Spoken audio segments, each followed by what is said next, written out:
Heather's here with the mod that I had planned for almost a year, and trust me, if I knew it was this easy, I would have done it a long time ago. The goal is to close up the long end of our amber set with the mirror, Gallius, and Jupiter, and for that we're going to be using the Tair 11A, which is a 135mm f2.8 with 20 aperture blades, so super smooth bokeh, and preset, which means clickless, aperture mechanism. I went much lighter on modding this one because it didn't take a lot. It changed the footage drastically. And I'll start by saying that I love long lenses. All of my favorite lenses are north of 85mm.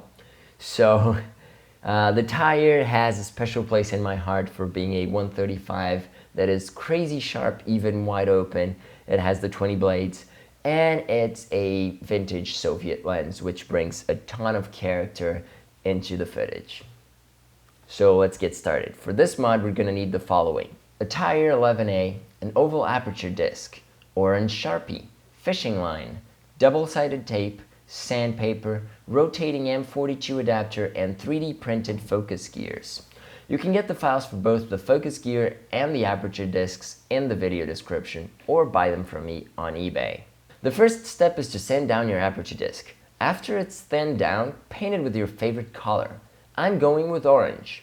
But if you don't want any sort of tint added to the image, just paint it black and that will give you oval bokeh. Then add the fishing line, double-sided tape on each end, and paint that if you want to tint your flares as well. If you don't, the flare is going to be the color of the light source. The next step is to pull up the lens hood and get a good grip on the body underneath it. Now unscrew it out. This will give you access to the aperture mechanism. Yes, it was that easy. Drop in the aperture disc and close the lens back up.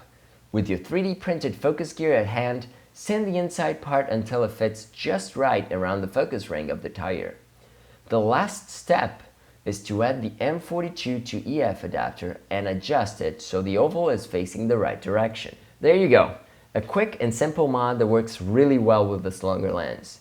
And there's a tendency that the tint gets too strong, so feel free to tone it down by stopping your aperture. Does this mod sound friendlier than the ones I did before? Let me know in the comments below. And the main reason I do these mods is just so I get used to opening up lenses and I don't get so stressed out and nervous and I'm like, I'm gonna ruin it. And so I feel more comfortable doing so, and I feel more comfortable pushing towards more difficult experiments and more risky experiments as well. That's why I do them, and that's why I think you should do them as well. I have more mods coming up, and there's quite a few in the past, so I suggest you subscribe if you like this kind of video, and you can be notified when they're here. So just hit subscribe, hit the like button. I'm Heather, and I'll see you next week.